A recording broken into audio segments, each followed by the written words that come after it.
Good morning all of you. मैं देवेंद्र तिवारी एक बार फिर से बाबा विश्वनाथ शिक्षण प्रशिक्षण महाविद्यालय के यूट्यूब चैनल में आपका स्वागत करता हूं। आज हम लोग बीटीसी 4 सेमेस्टर में यूनिट फर्स्ट के 5th क्लास का अध्ययन करेंगे। पारिस्थितिकीय पिरामिड क्या है। ठीक साथियों, पारिस्थितिकीय पिरामिड क्या है? तो पारिस्थितिक तंत्र के स्वरूप का बोध कुछ हद तक पारिस्थितिक पिरामिड से भी होता है। जो पारिस्थितिक तंत्र था उसके स्वरूप का बोध किस रूप में है, वो क्या है, वो उसका बोध कुछ हद तक पारिस्थितिकीय पिरामिड से भी होता है। चलते हैं आगे, देखते हैं क्या है।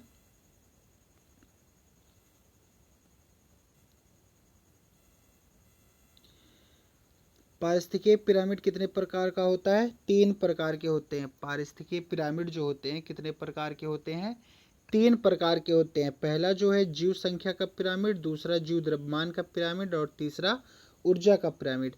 बहुत पूछा जाता है, इंपॉर्टेंट क्वेश्चन है, टेट में भी आता है, पूछा गया है, कई बार पूछा गया है कि पारिस्थितिकीय पिरामिड कितने प्रकार का होता है।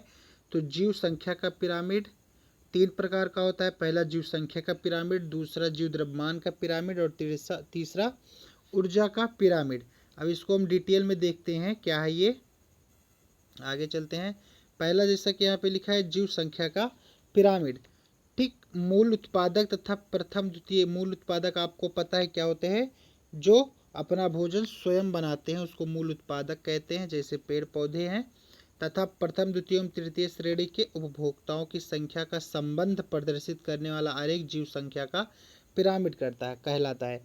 जैसे हम लोग पढ़े थे कि उत्पादक थे, उसके बाद उपभोक्ता में 3 प्रकार के उपभोक्ता थे, प्रथम प्रकार, द्वितीय प्रकार, तृतीय प्रकार के उपभोक्ता। तो इन्हीं उपभोक्ताओं और उत्पादकों की संख्या का संबंध जो प्रदर्शित करने वाला आरेख होता है उसी को जीव संख्या का पिरामिड कहते हैं। इस पिरामिड में उत्पादकों की संख्या सर्वाधिक होती है। जो उत्पादक होते हैं, पेड़ पौधे होते हैं, इनकी संख्या सर्वाधिक होती है तथा प्रथम द्वितीय तृतीय श्रेणी के उत्पादकों की संख्या क्रमशः कम होती जाती है। इस पिरामिड का आधार चौड़ा तथा अंतिम उत्पादक की न्यूनतम संख्या के अनुसार शीर्ष को सबसे कम चौड़ा दिखाया जाता है।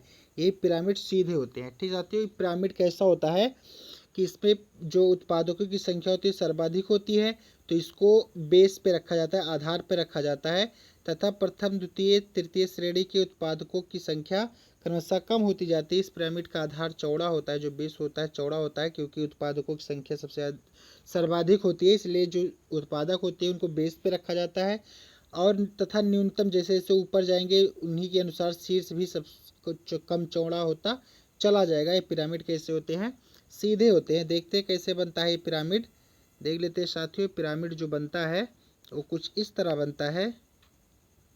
ये जो पिरामिड बनता है कुछ इस तरह बनता है साथियों।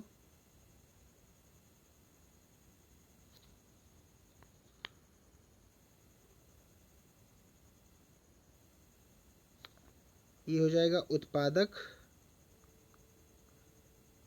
उत्पादक हो जाएगा, प्रथम प्रकार उपभोक्ता हो जाएंगे, द्वितीय प्रकार उपभोक्ता,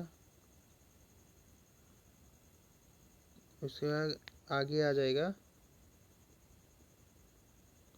एक सेकेंड, उत्पादक हो जाएंगे ये, प्रथम प्रकार का उपभोक्ता हो जाएंगे, द्वितीय प्रकार के उपभोक्ता और तृतीय प्रकार के उपभोक्ता। तो जैसे इसमें बताया भी गया है कि जो उत्पादक होते हैं उनकी संख्या सर्वाधिक होती है, इसलिए इनको बेस पे रखा जाता है, जहाँ सबसे मोटा होता है, बेस मोटा होता है। उसके बाद इनके जो उपभोक्ता होते हैं उसके बाद प्रथम द्वितीय तृतीय आते हैं, तो उसके अनुसार इनकी जो जीव संख्या है वो कम होती चली जाती है। इसलिए तृतीय उपभोक्ता सबसे ऊपर टॉप पे रहेगा, जिसकी संख्या कम होती है, सबसे कम होती है तृतीय की। तो उत्पादक की संख्या, उत्पादक में क्या आते हैं? पेड़ पौधे आते हैं। प्रथम उपभोक्ता क्या है? जो पेड़ पौधों को खाते हैं, जैसे बकरी हो गया, चूहा हो गया, ये सब हो गए। और द्वितीय प्रकार के क्या होते हैं? मांसाहारी होते हैं, जो ये प्रथम प्रकार के उपभोक्ता का निर्वाह करते हैं, जैसे भेड़िया वगैरह हो गया। तृतीय प्रकार का क्या हो गया? जो द्वितीय प्रथम दोनों प्रकार के उपभोक्ताओं का निर्वहन करते हैं, वो तृतीय प्रकार के उपभोक्ता होते हैं। ठीक, इसको आप याद कर लीजिएगा, इम्पॉर्टेंट है। उपभोक्ता क्या होते हैं, कई कौन कौन सी एग्जाम्पल हैं। आगे चलते हम लोग देखते हैं। जीव द्रव्यमान का पिरामिड। एक पारिस्थितिकी तंत्र में जीवित प्राणियों की प्रति इकाई क्षेत्र में संपूर्ण शुष्क द्रव्यमान उसका जीव द्रव्यमान कहलाता है। एक पारिस्थितिक तंत्र में जीवित प्राणियों का प्रति इकाई क्षेत्र में संपूर्ण शुष्क द्रव्यमान ही उसका जीव द्रव्यमान कहलाता है। ठीक, आगे चलते हम लोग। तीसरा पॉइंट जो है ऊर्जा का पिरामिड, ये बहुत इंपॉर्टेंट पॉइंट है, वेरी मोस्ट इंपॉर्टेंट पॉइंट है साथियों, आप लोग इसको समझ लीजिएगा। खाद्य कड़ी एक खाद्य श्रृंखला होती है। खाद्य श्रृंखला, जो ये उपभोक्ता होते हैं उत्पादक होते हैं, जो उपभोक्ता होते हैं उत्पादक होते हैं, ये एक दूसरे का निर्वाह करते हैं।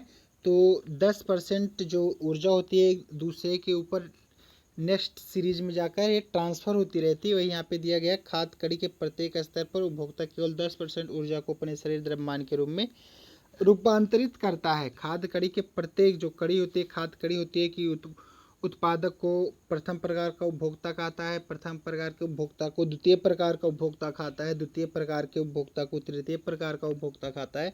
वही ये खाद्य कड़ी के प्रत्येक स्तर पर उपभोक्ता केवल 10% ऊर्जा को अपने शरीर द्रव्यमान में रूपांतरित करता है। ठीक, इसमें और ज़्यादा कुछ है नहीं। बस साथियों, आज के लिए बस इतना ही। अब ये आज का चैप्टर लगभग संपूर्ण हो रहा है, समाप्त हो रहा है। थोड़ा सा बचा हुआ है, इसको हम अगली क्लास में कंटिन्यू करके ख़त्म कर देंगे। तो यूनिट सेकंड पे फिर अध्ययन करेंगे। ठीक, आज के लिए इतना ही। थैंक यू, धन्यवाद।